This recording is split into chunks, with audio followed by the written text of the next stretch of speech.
Oke, selamat pagi semuanya. Pagi, Bu.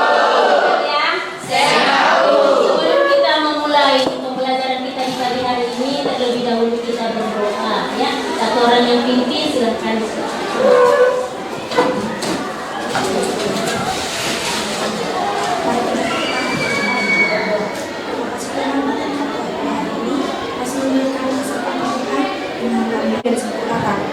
Amin. Amin. Ya, terima kasih untuk anak kami semua ya. Jadi sebelum kita mulai pembelajaran kita, terlebih dahulu kita absen dulu ya. Oke. Yang pertama, Andre Tambunan. Hadir, Bu. Ya, terima kasih. Andreas Empardosi. Hadir, Bu. Ya, Bertauli Sriwati Pasaribu. Clara Cynthia Pane. Lucila Cynthia Pane. Hadir, gitu ya. Yose Handika Papahan. Hadir, Bu. Oke, terima kasih jadi hadir semua ya. Jadi Ibu harap untuk biar lebih semangat, Ibu sapa dulu. Hai. Halo.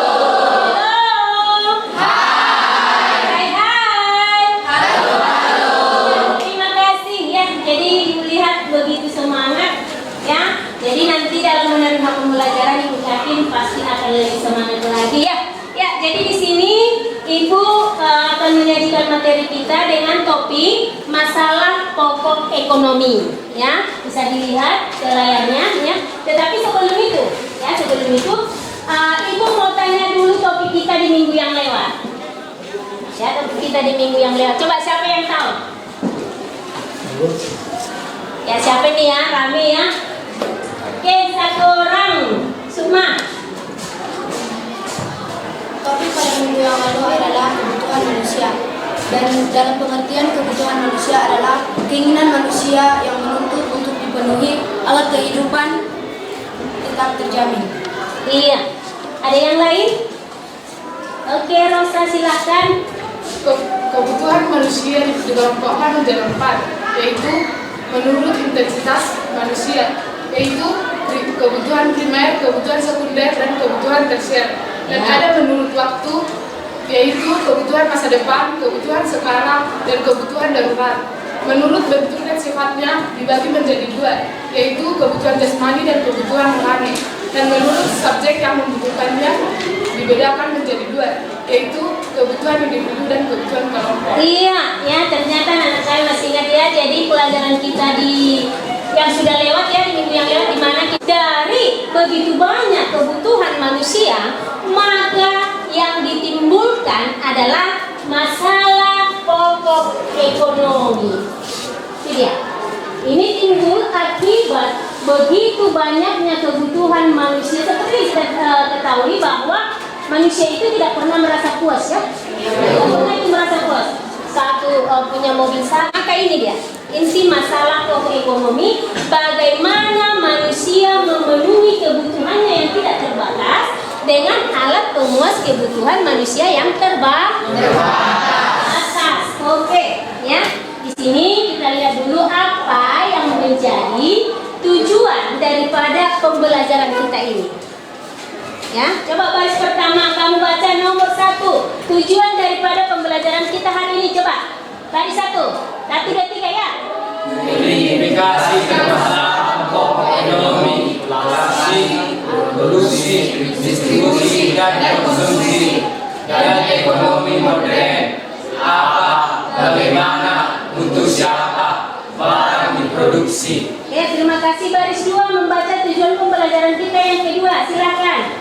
Menganalisis informasi dan data-data yang diperoleh tentang masalah ekonomi dan membuat rencana pemecahan masalahnya. Baik, kelompok. Baris 4. Silakan. Apa tujuan pembelajaran kita yang ketiga? Coba. Menjadikan hasil analisis tentang masalah ekonomi secara tulisan. Oke, jadi di sana yang pertama masalah ekonomi modern. Nah, kalau berbicara modern ini berarti sudah agak agak maju lah ya. Nah, kayak tadi ya yang masih sederhana. Kalau ini berarti sudah berbicara ini tentang penggunaan teknologi, ya, sumber daya ilmu pengetahuan sudah di sini. Ya. Oke, yang pertama what katanya. Ya. What and how much? Ya, jadi di sini bisa kita lihat what, barang apa yang akan diproduksi. Ya. What and how much? Barang apa yang akan diproduksi? Tentu, ini tanya dulu nih. Siapa di sini yang bercita-cita mau jadi pengusaha? Coba angkat tangan. Mau jadi pengusaha coba? Ya. Jadi hanya 1, 2, 3, 4, 5, 6. Ini 6 orang jadi pengusaha. Ini banyak kali yang meninggalkan kekayaan yang apa ya, yang mudah untuk didapat ya. Jadi mau cari apa yang lain ini? Nanti kalau saya tidak jual pupuk, tidak jual bibit, kemana? Mau carinya kan itu dia. Oke, jadi kalau menjawab ini, masalah yang ketiga harus dihadapi masyarakat adalah barang yang telah diproduksi ini ditujukan kepada siapa? Hal ini menyangkut pendistribusian barang ke seluruh lapisan masyarakat. Siapa yang akan menikmati hasil dari aktivitas ekonomi? Apakah distribusi pendapatan dan kesejahteraan sudah adil dan merata? Setiap negara memiliki solusi masing-masing yang disesuaikan dengan perekonomian. Kalau kita contoh ya negara Indonesia, kita masih dominan penggunaan sumber daya manusia. Ada pertanyaan, silakan. Dari yang sudah dijelaskan, adakah pertanyaan? Cukup jelas? Oke, sekarang kita Ibu akan bagi kelompok. Silakan, sesuai yang sudah Ibu bagi. Dan silakan masuk ke dalam kelompok masing-masing dengan tertib.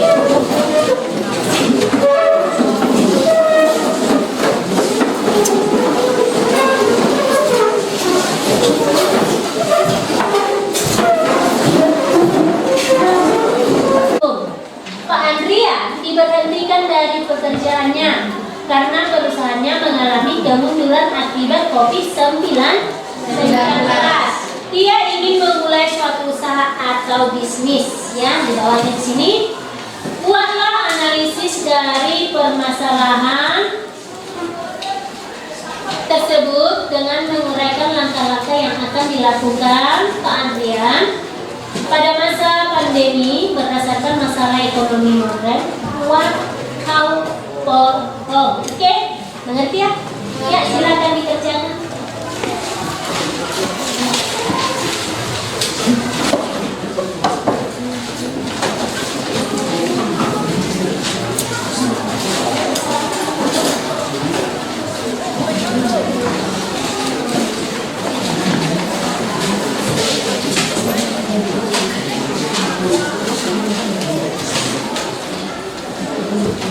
Ditanya kuat apa masalah sosial di sini, berarti kamu apa masalah ini, hanya pertanyaannya saja, pertanyaan di dalam ya, apa masalah sosial yang ditimbulkan oleh COVID-19, masalah sosial.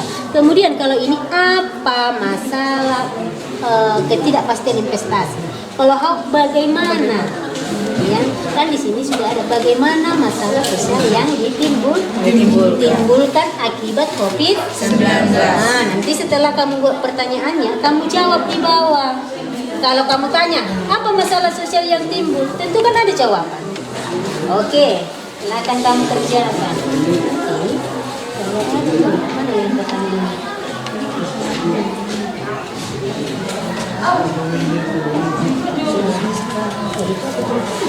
Pembebasan hubungan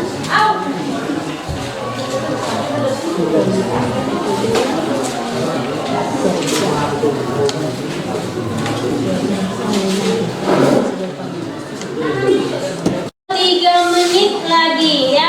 menit lagi ya, sesegera mungkin agar kita diskusikan, kita presentasikan bersama-sama.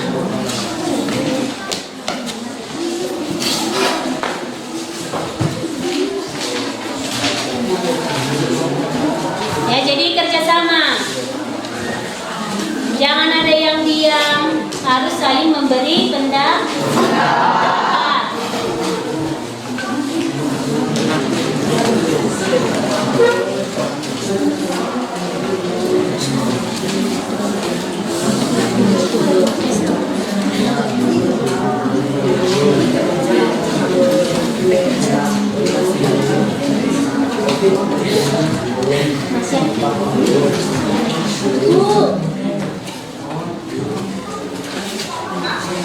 Oh my, dia enggak di situ lagi orang ibu. Dia membagikan ke kelompok ya Bu.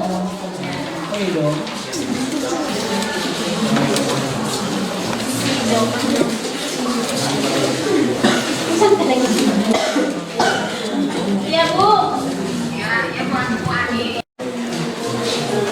Oke, kelompok 1. Silakan untuk kelompok 1. Kami dari perwakilan kelompok 1 akan mempresentasikan sedikit tentang masalah pokok ekonomi.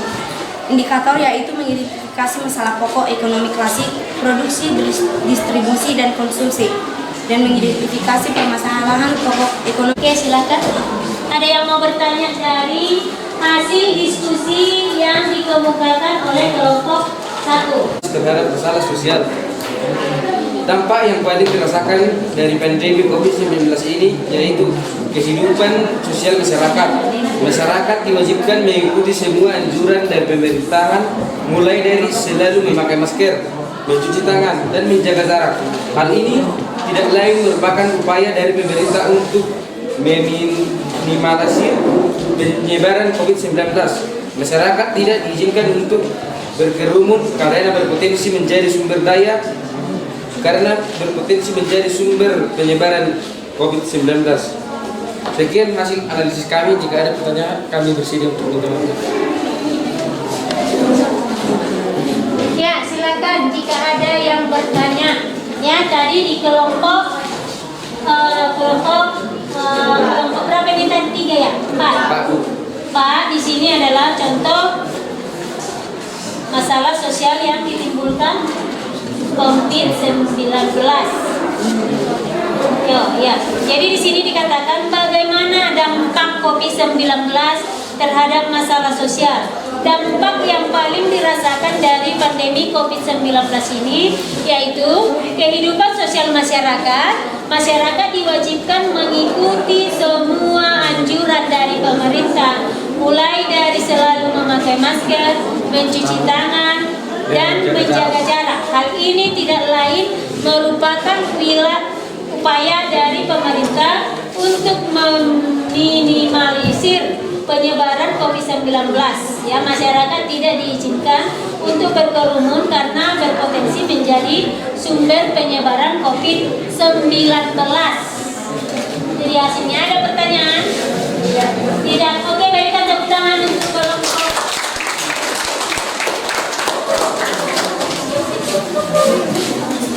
Keren, ya. Jadi di sana mereka sudah memaparkan. Ada pertanyaanmu ataukah sudah cukup jelas? Sudah jelas, Bu. Jelas. Oke, terima kasih untuk kelompok 6. Berikan aplaus untuk kelompok 6. Untuk hari ini cukup sekian, ya. Terima kasih untuk keaktifan anak-anak kami di dalam menyelesaikan problem masalah yang timbul ya akibat COVID-19 dan kita kaitkan dengan masalah ekonomi. Ya, untuk tugas di rumah ya nanti kamu kerjakan untuk uji evaluasi ya dari masalah pokok ekonomi minggu depan itu akan kita bahas bersama-sama. Ya, jadi untuk mengakhiri pertemuan kita tutup dengan doa yang dibawakan oleh Victor.